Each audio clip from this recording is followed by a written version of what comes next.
Well, one character Marvel has kept hidden all along has been the Leader. We know he's coming to life in Captain America Brave New World, and now we have a first look via some merch of what to expect from the character, and quite honestly, he's not what I expected. Let's take a couple minutes to check out the new Funko Pop, what it means for the character, and what we're likely going to see on screen.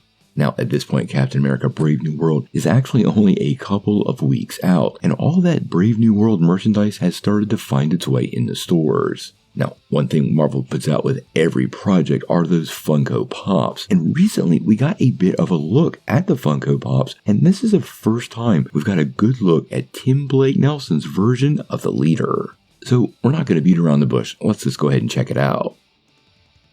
Now, these are obviously what you expect from Funko, and there's nothing really exceptional about them, but they do quite often give us a semi-accurate look at what the characters will be. Now, I can't help but notice that this version of the Leader is definitely green as he should be, and I do like the fact he's a bit of a different tone of green than the Hulk or the She-Hulk. Now, the other thing I noticed I think is going to upset some comic book fans, and that's, well, the size of his head. If you're a fan of the Leader in the comics, you know one of the things about the character is his overwhelmingly massive cranium. This is supposed to kind of represent that huge brain the character is supposed to have, and it looks like, at least based on this Funko Pop, that Tim Blake's Nelson version of the character might not have that attribute. As a longtime Hulk comic book fan, I have to say, a classic look on the Leader is something I was really hoping for in this film, and if this turns out to be how Tim Blake Nelson looks throughout the project, he could change in the future, well, I think they're going to find fans a little underwhelmed. In Marvel's pantheon of villains, the Leader is really close to the top of the list, and I feel like if Marvel's really adjusting for that quality over quantity approach, well, getting this character right has to be key, and without the oversized cranium, many fans might feel like Marvel's kind of missing the mark.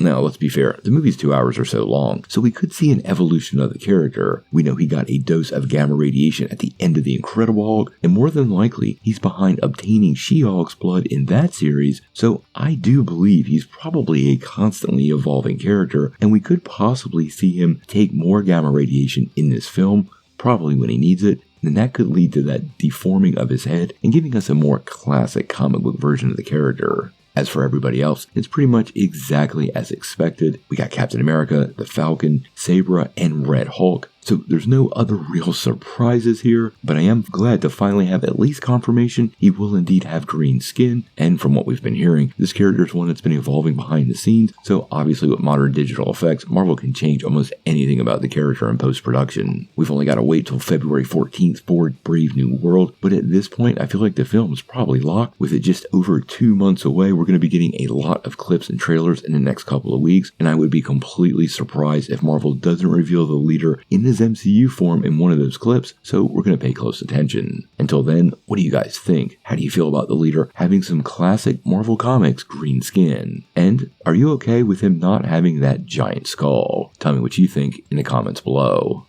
Now, before you take off, make sure you hit that like and subscribe button, ring that bell for all the updates, and make sure you get every notification because we do daily Marvel and DC content and we don't want you to miss any news.